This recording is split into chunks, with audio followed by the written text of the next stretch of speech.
Welcome back. देखिए हम लोग वेक्टर एंड उसके प्रॉपर्टीज़ देख रहे थे। तो वेक्टर एंड प्रॉपर्टीज़ में हम लोगों ने लास्ट लेक्चर में जो भी इसका जो इनिशियल टॉपिक है वो सारा हम लोगों ने पढ़ लिया था। तो आज आगे इसको कंटिन्यू करेंगे। आज देखिए हम लोग देखेंगे डायरेक्शन रेशियो के बारे में, राइट।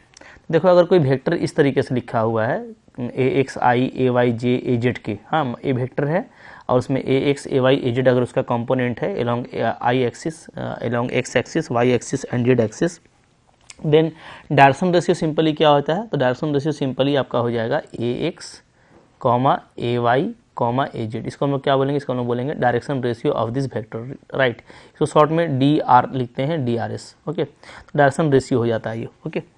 अच्छा अब देखो जैसे यहाँ पे इन जनरल अगर कोई vector x equal to X I Y J Z K है तो एक्स वाई जेड को क्या बोलेंगे हम लोग? डायरेक्शन रेशियो बोलेंगे। बहुत सिंपल चीज़ है। और अगर मान लो आपको 2 पॉइंट दे रखा है और 2 पॉइंट से जो डायरेक्शन रेशियो बनता है वो आपको निकालना है, तो आप सिंपली यहाँ माइनस करके निकाल पाएंगे। जैसे देख रहे हैं x1 माइनस x2 कर दीजिए, ठीक है, y1 को y2 में माइनस कर दीजिए और z1 माइनस z2 कर दीजिए, तो ये आपका क्या हो जाएगा? डायरेक्शन रेशियो हो जाएगा। इसको हम लोग ABC से डिनोट करते हैं, ठीक है।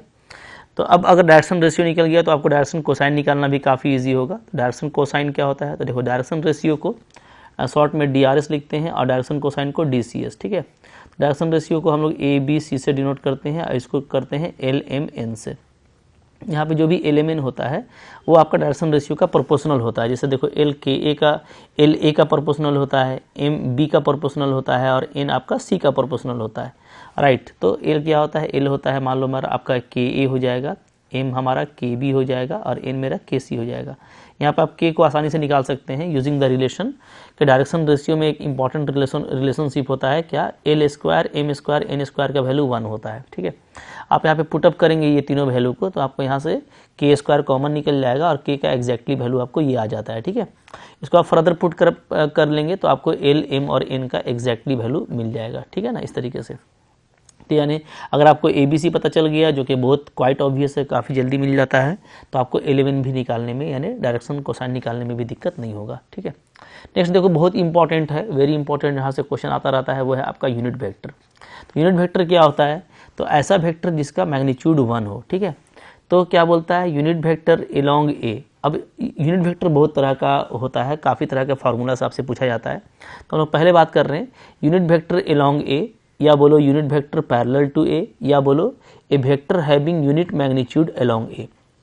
ऐसा अगर कुछ भी आपसे पूछता है ना कि कोई वेक्टर ए है, ठीक है, तो उसका यूनिट वेक्टर निकालिए या इसके पैरेलल में निकालिए या एक वेक्टर निकालिए जिसका यूनिट मैग्नीट्यूड है अलोंग ए, तो इन सब के लिए फॉर्मूला क्या बन जाएगा? n cap is equal to बन जाएगा A vector by magnitude of A, ये बन जाएगा, ठीक है। यहाँ पे देखो यही चीज़ यहाँ पे लिखा हुआ है। यहाँ पे हम लोगों ने यहाँ उसको ए कैप से डिनोट किया है, तो कोई इशू नहीं है, ए कैप या एन कैप से डिनोट कर सकते हैं। अब देखिए कोई भी अगर वेक्टर है, याद रखिएगा, तो वेक्टर में आपको पता है कि क्या है? मैग्नीट्यूड भी है, मैग्नीट्यूड भी है और क्या है? और प्लस आपका डायरेक्शन भी है, प्लस डायरेक्शन, दोनों चीज़ होता है। तो हम लोग एक जो वेक्टर है ना इसको ऐसे लिखते हैं ए इंटू ए कैप, ठीक है। जहाँ ए क्या बता रहा है? तो यहाँ पे ए जो है बता रहा होता है मैग्नीट्यूड को, और जो ए कैप है ये क्या बता रहा था? ये बता रहा है डायरेक्शन को।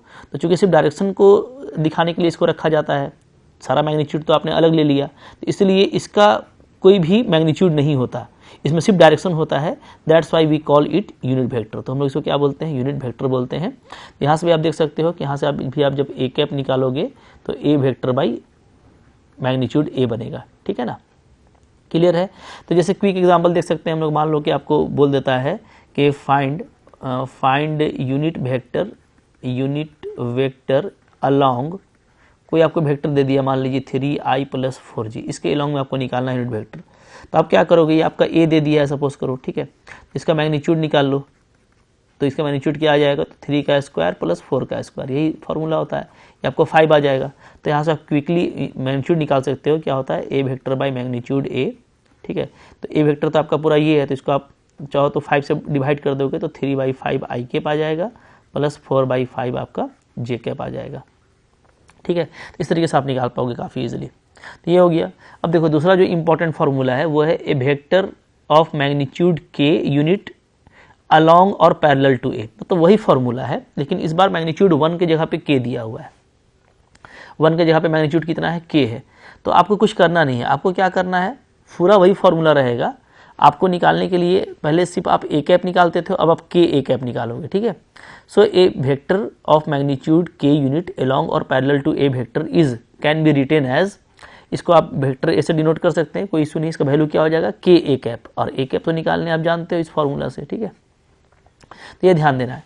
अब देखो, A unit vector perpendicular to both A and B, अगर ऐसा वेक्टर निकालना है जो परपेंडिकुलर है ए एंड बी का, इसका मतलब क्या है, इसका मतलब है कि वो ए बी के प्लेन पे परपेंडिकुलर है। तो इसमें क्या होगा, इसमें आप ए क्रॉस बी का यूज करेंगे, ठीक है। ए क्रॉस बी, चूंकि ए क्रॉस बी में मैंने आपको बताया था कि यूनिट वेक्टर होता है, ठीक है, और हम लोग कर्ल से चेक करते हैं, लास्ट लेक्चर में मैंने आपको समझाया था। तो यहाँ पे वही चीज़ है, यहाँ पे जो यूनिट वेक्टर है वो आपको क्रॉस प्रोडक्ट से आएगा, यानी A cross B by its magnitude, ठीक है। तो इंपॉर्टेंट है, याद रखना है, जहाँ ए और बी क्या है, आपका को इनिशियल वेक्टर है। डायरेक्ट इन फार्मूला से क्वेश्चन आते हैं, जब हम लोग करेंगे तो आपको दिक्कत नहीं होना चाहिए, ठीक है। और देखो यहाँ पे क्या है, अब सेम फार्मूला है, उसमें आपको के मैग्नीट्यूड लगा दिया, ए यूनिट वेक्टर के magnitude, A unit vector of magnitude K perpendicular to both A and B. तो वही सेम चीज़ है, दो वेक्टर है यानी क्रॉस का यूज होगा, लेकिन अब यहाँ पे आप के से मल्टीप्लाई कर दोगे, क्योंकि उसमें के आपको मैग्नीट्यूड लेना है, ठीक है। क्लियर है। Unit vector perpendicular to plane A B C, इस तरीके से देखो आपको ए बी सी दिया हुआ है, ठीक है, ए बी बी सी ए सी।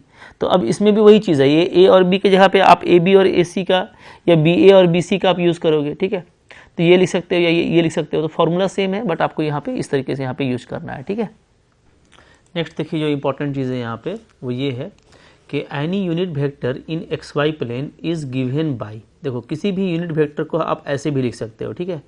क्यों ऐसा लिख सकते हैं, तो आप देख सकते हो कि अगर आप किसी वेक्टर को ऐसा लिखते हैं, A cos theta I cap plus sine theta J cap, it means क्या, इट मीन्स कन्फर्म कि अगर आप इसका मैग्नीट्यूड निकालोगे तो मैग्नीट्यूड क्या आएगा, cos square plus sine square आएगा, और cos square plus sine square का वैल्यू क्या होता है, 1 होता है, यानी इसका मैग्नीट्यूड 1 है। So any unit vector can be represented by this polar form, ठीक है। तो ऐसे भी लिख सकते हैं, जहाँ थीटा क्या है, एंगल है making by A with the X axis in positive direction, okay. तो देखो एक क्वेश्चन है, देखते हैं हम लोग यहाँ पे, find a vector of magnitude 5 unit, okay, parallel to the resultant of vectors A and B. तो पहले आप ए और बी का निकाल लो रिजल्टेंट। रिजल्टेंट सिंपली कैसे होगा, तो ए प्लस बी को आप ऐड कर पाओगे, ठीक है। तो resultant A vector is equal to A plus B, दोनों को ऐड करेंगे तो 2i plus I 3i, 3j minus 2j plus J minus K plus K आपका कैंसिल हो जाएगा, ठीक है। तो ये बचा, अब ये हो गया मेरा, इस रिजल्टेंट वेक्टर के ही एलोंग में मेरे को वेक्टर चाहिए जिसका यूनिट कितना होगा, 5 यूनिट होगा मैग्नीट्यूड, ठीक है। तो फार्मूला हम लोगों ने पढ़ा हुआ है, क्या हो जाएगा, 5 आर कैप हो जाएगा। आर कैप को मैं लिख सकता हूँ R vector by magnitude R, इसका आप मैग्नीट्यूड आर चाहो तो यहाँ पे निकाल लो, तो क्या आ जाएगा, सिंपली 3i प्लस जे है, सो 3 का स्क्वायर प्लस 1 का स्क्वायर, दैट मीन्स √10। तो देखो यही फार्मूला आ गया, ठीक है, बैठा दिया, हो गया काम। क्लियर है जी। अच्छा, यहाँ पे जो cos theta plus sine theta बताया था, तो इसमें आपको ध्यान देना है कि आर का वैल्यू 1 मिलता है, और थीटा आपका 0 से 2 का बीच में होगा, यानी जो फर्स्ट 4 क्वाड्रेंट है, ठीक है, उसी पे आपको काम करना है, ठीक है। चलो आगे देखो, एप्लीकेशन ऑफ क्रॉस प्रोडक्ट, कुछ इंपॉर्टेंट फार्मूला हो जाता है। जैसे आपको मान लो बोलता है कि A vector perpendicular to plane passing through the point A B C, ऐसा वेक्टर जो ए बी सी से पास करता है, ठीक है, ऐसा वेक्टर जो परपेंडिकुलर टू प्लेन है passing through A B C, वो क्या होता है, वो होता है ए बी क्रॉस ए सी, ठीक है, याद रखिएगा।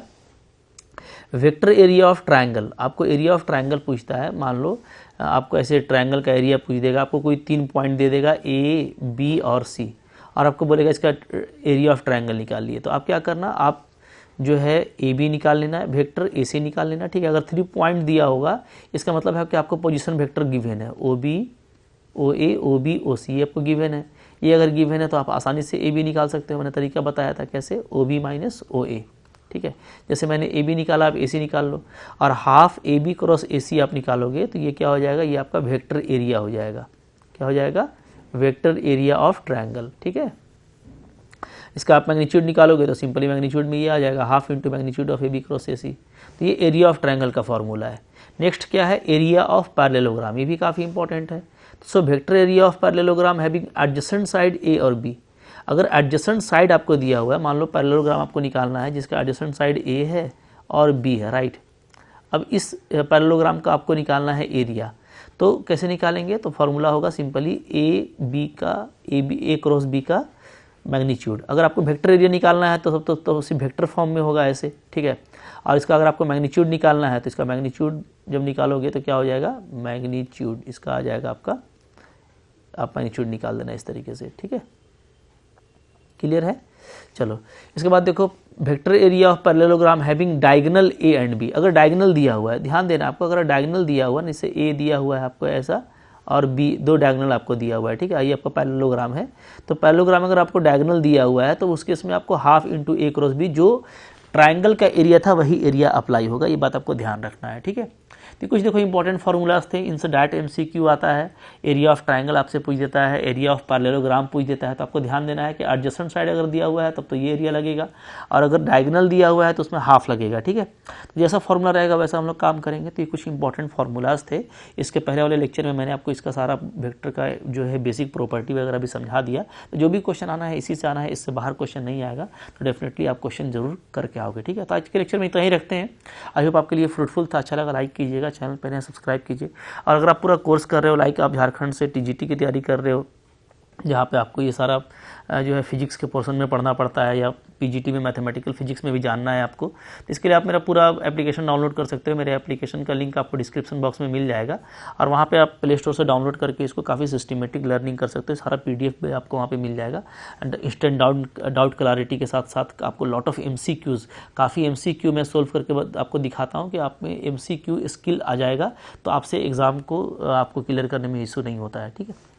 Thank you very much.